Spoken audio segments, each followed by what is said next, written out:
From the hacker culture to the social media age, from street protests to online resistance, from separate local voices to global symphony, the last 2 decades has seen a fast-changing scenario of social movements worldwide.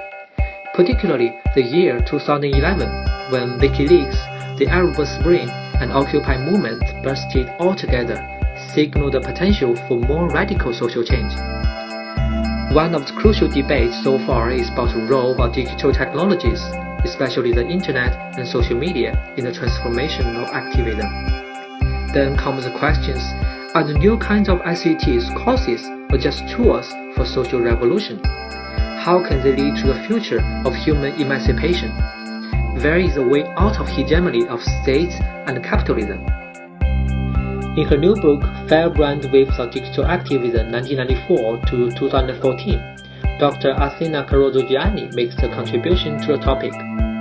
In the first place, Athena draws on a wide range of case studies and divides the history of digital activism into 4 phases. In each phase, Athena examines the functions and impact of ICTs, such as communicating and mobilizing.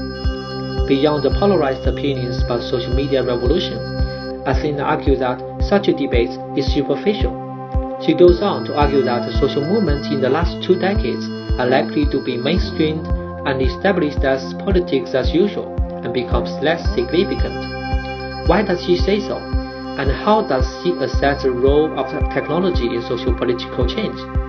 In this interview, Athena shares some of the main ideas of the book, which are closely related to my questions.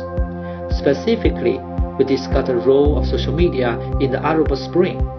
I also talked with an activist about protests in Egypt.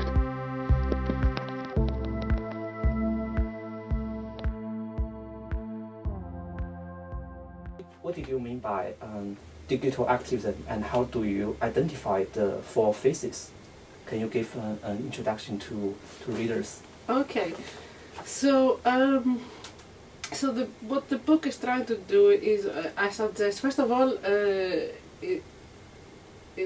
how I understand digital activism, it has to do with groups, movements, organizations that use information communication technologies, mobile media, computer mediated interaction, mini media, any sorts of digital tools, so to speak, to mobilize against regimes, for democratization, for liberalization, against censorship, for example, in different countries. And they do that outside institutional and representational politics. The first phase I've got there is 94 to 2001, and it stops there, the first phase, because 2001 is when you have 9/11, and that had, as an event, a significant impact on what was going on online, and we know that because there's a lot of work done on that. And then the second phase that I look at is 2001 to 2007, roughly, which is when you have this proliferation of cyber activism, people call internet movements, because people looked at the globalization movement, for example, and how it went from Seattle to Geneva, Melbourne, and so on and so forth, and how they used email lists and before Web 2.0 to mobilize, how people mobilize, especially the second phase has to do with the Iraq War. Third period identifies from 2007, roughly 2008, that takes to 2010, and then from 10 to 14. So these are the third and fourth periods. And these periods are shorter because they accelerate. You have like first of all, the spread between 2007 to 2008, 2010. We have the spread of digital activism there. And then you had sort of the mainstream. In 2010 is the moment we have WikiLeaks, and from WikiLeaks onwards we have the Arab Spring, you have Occupy 2011, 2012, you have Snowden 2013, and this is where I argue is the mainstream of digital activism, and also that in some ways, because there is a revelation, but it's not the affair of surveillance and structural data acquisition complete of metadata. Some scholars argue that social media plays a decisive role in the revolution of Arab countries. Others emphasize negative consequences like surveillance and political control. Instead of joining the debates, Athena argued that the use of social media in movements is mainstreamed and tends to be insignificant.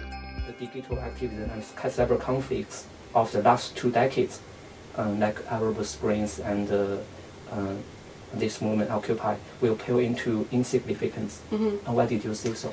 Well, because I think that digital activism, for me, after Snowden, is a red herring, so to speak, because what Snowden revealed is that if you have metadata, structural data acquisition, what you will have there is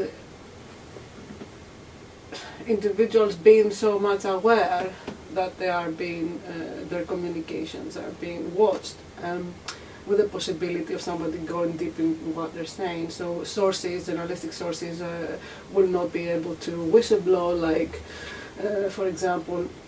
So I think in that sense, that's one of the arguments, that basically it's going to be more difficult for people to use, to actually engage in digital activism. On the other hand, I think it's going to be the contrast and the contradiction I have while I'm thinking about this is that you will have a lot of the digital activism is becoming such a part of the everyday of politics, if you know what I mean. You can see examples with Occupy, Black Lives Matter, even now with how the Parisian strikes were actually organized against this new law that came in. And so you had like a site that collected 1 million,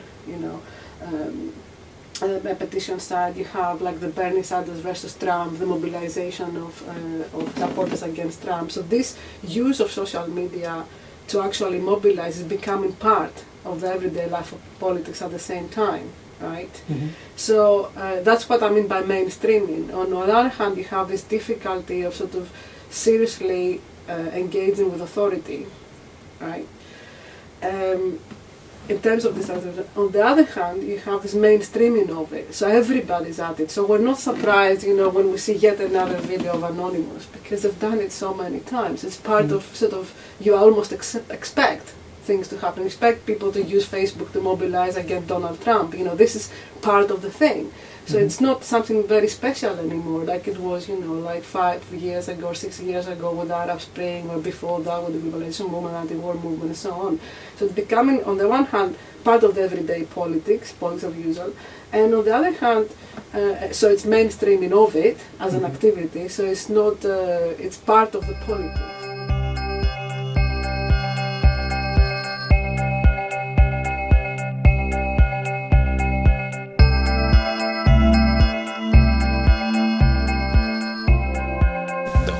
Of social media was kind of very intense, but it was more used as a mean to organize and to reach out to a wider spectrum of people. So yeah, what happened was the whole thing was actually planned on social media, or part of it was planned on social media, because it started as a Facebook event to begin with, and most people at the time were on Twitter, and that was the main kind of mobilizing medium, if we can say that. So there was this stage where it was the organizational phase, where people were actually coordinating to what to do. So that was used for social media. And then afterward, it became like this kind of news dissemination force, because not everyone knew that this would happen. Like, people knew, but no one believed actually it will really happen.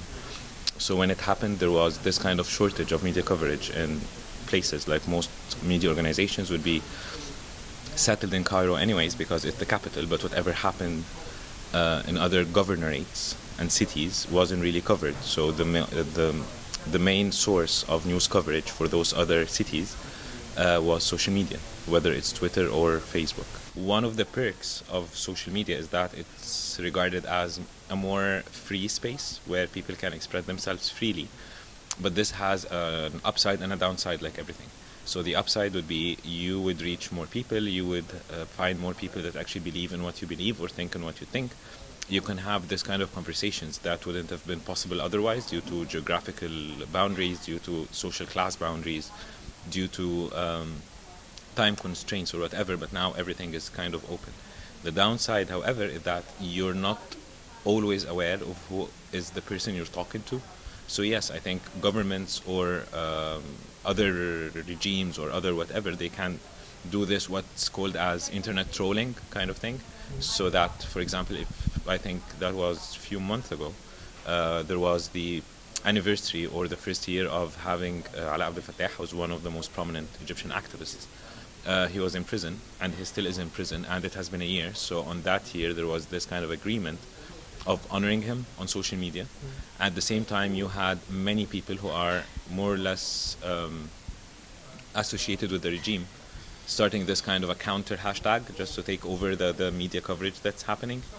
That's one thing. The other thing would be that sometimes people are targeted because of their social media accounts, because again, Athena argued that the capitalism cannot be separated by contemporary social movement, and the network logic has failed to offer a solution. So she proposed the notion of revolutionary virtual in order to bridge feelings and actions towards social change. By the revolutionary ritual, what I meant there was that you have a digital ritual, and then you have a virtual in terms of potentiality, or something might happen or not happen in the way sort of Deleuze is using the virtual. Okay, so if you have a digital materialization, which is what thousands of people being on Facebook saying we're all going to go to Tahrir Square to do so and so. In some ways, between them being online and going to the street and doing it, okay, what is it that makes them go to the street? And this is where sort of affective structures of the overflow of affect can have an impact. So, and this is the moment where the revolutionary ritual exists between the digital ritual and the actual, so to speak, and actually people going down the street to engage in protest and so on. So this is the revolutionary ritual, that you have this moment between the digital ritual and the actual, whether they're going to go or not. Now in Egypt, how it started was... But what's the difference between the totally spiritual things? And there is no spirit. It's not spiritual. There is no spirit. There's definitely no spirit. What I'm talking about is not spirit at all. It's when you have thousands of individuals online, and they all are committing to go to Tahrir Square or whichever square, Sidakma Square or the Wall Street or whatever. You have a commitment there, and everybody can see each other. You have these thousands of people that are going to go, right? So you have a dematerialization. Now, from there to actually going to the street, okay, what makes them go is what I'm saying, that there is this in between space that I call revolutionary ritual, because they might go and they might not go. So it's the potentiality to actually go physically. Have the potentiality to go. Yeah, to go in the physical, real world. And that space, okay, is this space you were talking about, affective structures, and how if it overflows, people are going to go. So this is one of the arguments, but I think that this affective space is not also always just affective, it's discursive and affective, because they have to rationalize as well, their values and beliefs and their feelings together. They have to coincide. So discursive and affective as well. Then they will go. Okay. So this is the point, but this point is not spiritual. It involves material conditions and thinking about emotion and affect and feelings. These are not spiritual. They are coming from us, from our body. We are embodied. It's a new concept of materialism. Well, maybe, yes. Maybe, although there is sort of, this notion of agency and how agency is actually distributed across several systems, right? As well, that is a very important point. Social media still is a medium. It's like having a phone. It's a way to communicate. So people would communicate, people would express their views, and when you express some views and find other people who share the same view with you, so it's a more of a chance for people to get together and discuss things. So again, it's a means of communication. I don't think there is something on social media as social media. The present conversation with Dr. Athena of her new book was mainly about the relationship between ICTs and social change. In order to find a way out of the stubborn system of capitalism and state sovereignty, Athena examined the 20-year history of digital activism and proposed his new approach, which is called revolutionary virtual. She offers a moderate assessment of the role of technology in social movement, as well as insightful observation of the tendency of activism. However, there seems to be a self-contradiction in her theoretical framework. On the one hand, she tends to normalize the socio-political impact of digital technology as politics as usual. On the other hand, she still believes in the so-called potentiality for social change, which is enabled by everyday use of internet. It's partly due to the reliance of network paradigms, which tend to overestimate communication counterpower while lacking attention to a dialectical relationship between technology and the wide range of social forces. It will be more fruitful for both readers and researchers to compensate top-down approaches with bottom-up approaches in order to understand social change without being either utopian or dystopian. Are you more optimistic or just more pessimistic? Okay. Well, I'm optimistic about the human agonistic sort of potential to solve problems and to understand, material reality, what is happening around us. I'm very optimistic about that we do make, a lot of strands, especially in the last, century, gone really far. I'm optimistic about that, but I'm pessimistic about how we put some sort of limits to how we consume and how we grow without exploiting fellow humans and without devastating the environment.